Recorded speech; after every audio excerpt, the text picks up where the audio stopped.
Hey, I'm Jesse. Let's have a devotion. We're in Matthew chapter 5, verse 18. Jesus has just said that not one letter of the law or the prophets would be abolished. He said, don't think that I've come to abolish the law or the prophets. I did not come to abolish, but to fulfill. And then here's today's text.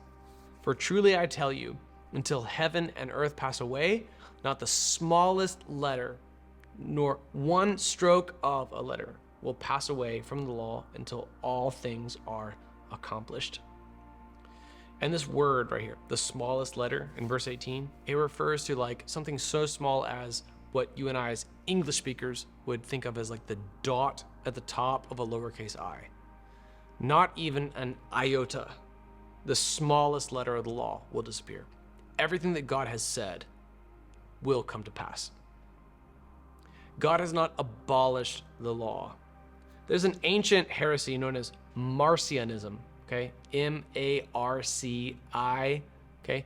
Marcionism, Marcionism. Like Marcionism is a belief that God was just having like a bad day in the Old Testament. He wrote out the Old Testament law, and then in the New Testament, he suddenly is in a better mood. And now everything's cool. But then the problem with Marcionism is like, the final books of the Bible, Revelation, for that matter, Daniel, which is an Old Testament book, 2 Thessalonians, like these prophetic books that describe God pouring out his wrath upon humanity and creation for our sin, or even for that matter, like the book of Romans. Like really any coherent view of the gospel rebuts Marcionism.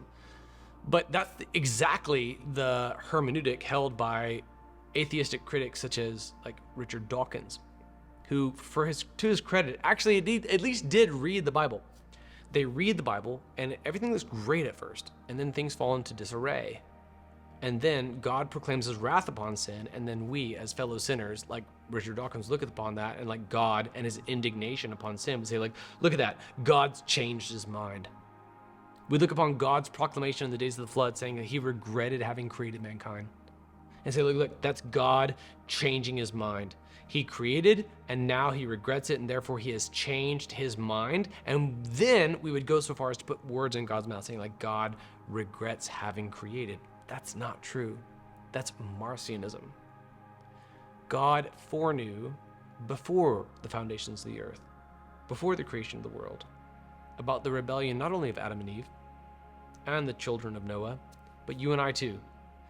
God foreknew all of this. God foreknew the rebellion that is prophesied in Revelation, that arguably has yet to come to pass, for crying out loud. Like God foreknows everything.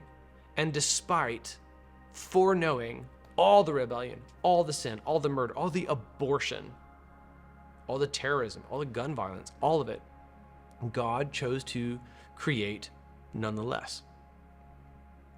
God, in the very foundations of the earth, in the very beginning of creation, the very beginning of redemptive history, laid out the groundwork by which you and I would know we're sinful. This goes all the way back to Eden, for crying out loud. Because of the law, you and I become conscious of sin. See the whole book of Romans. If you want more on this, see our series in JCM's YouTube channel, How Christians Are Made. By the law, you and I become conscious of sin.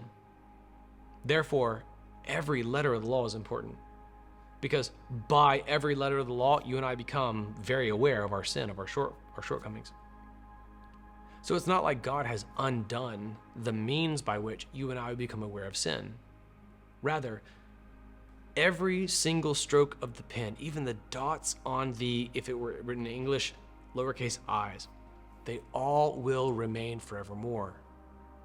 It's not like God was having a schizophrenic fit and was angry about sin, but now has suddenly become a lax judge who just lets sin slide. You want to talk about privilege theory? You and I, as New Testament believers, we are incredibly privileged because we dwell in an era whereupon our sins have been atoned for in the past sense chronologically by Christ's sacrifice on the cross.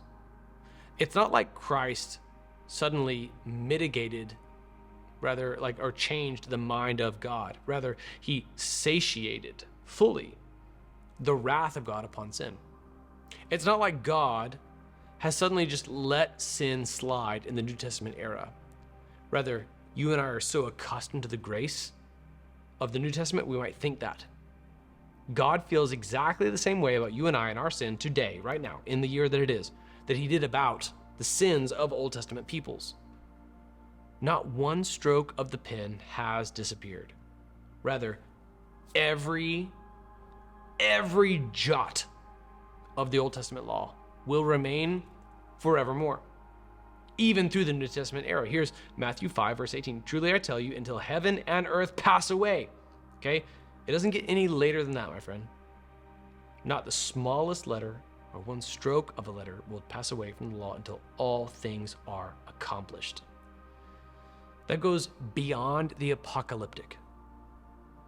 So, if you held to an antinomian view, the view that God no longer cares about the Old Testament standards, that God is now somehow accommodating of sin, you are gravely mistaken as per Jesus' very words. Do not mistake the grace that we know in the New Testament for lackadaisical standards on the part of God who has existed since the Old Testament.